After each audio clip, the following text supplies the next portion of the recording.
Bismillahirrahmanirrahim. Dear students, today we are going to read about the story of a man who swallowed a snake during his sleep and was helped by a man who was passing nearby. This has been extracted from one of Rumi's many teachings.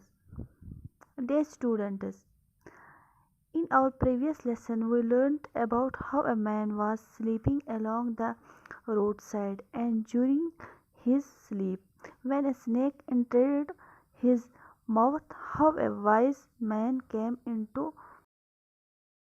rescue him.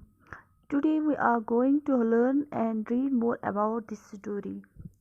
प्यारे बच्चों, जब इस दाना इंसान ने इस शख्स को जिससे इसने नींद में न सिर्फ मुक्कों और धोखों से दरगत बनाई थी बल्कि बहुत सारे सेब भी खिला दिए थे, आदमवा कर दिया, तो इस शख्स ने नहायत ही अजाजी से इस इंसान को मुखातिब करके कहा कि मैंने आपका क्या बिगाड़ा है और आप मुझे इस तरह क्यों मार रहे हैं।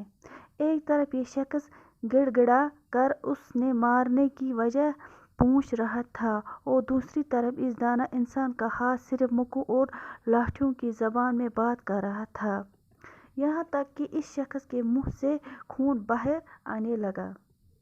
बच्चों, इस दाना शख्स ने इस आदमी को सिर्फ दौड़ने को कहा और खुद मुक्कों और धोखों की बारिश के साथ साथ इसके पीछे दौड़ने लगा। ये सिलसिला शाम तक जारी रहा, यहाँ तक कि इस शख्स के मुंह से कहे आ गई और इसके साथ साथ वो सांप भी मुंह के रास्ते बाहर आ गया जो सोते वक्त इसके अंदर चला गया था।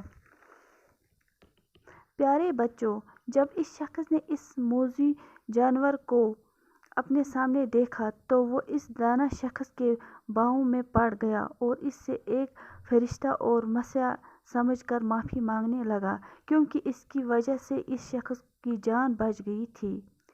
प्यारे बच्चों, इस दाना आदमी ने उससे कहा कि अगर मैं आपको पहले ही बताता कि आपके अंदर सांप चला गया है तो आप न कुछ खाते और न डरते, बल्कि उल्टा परेशानी और खौफ की वजह से मर जाते।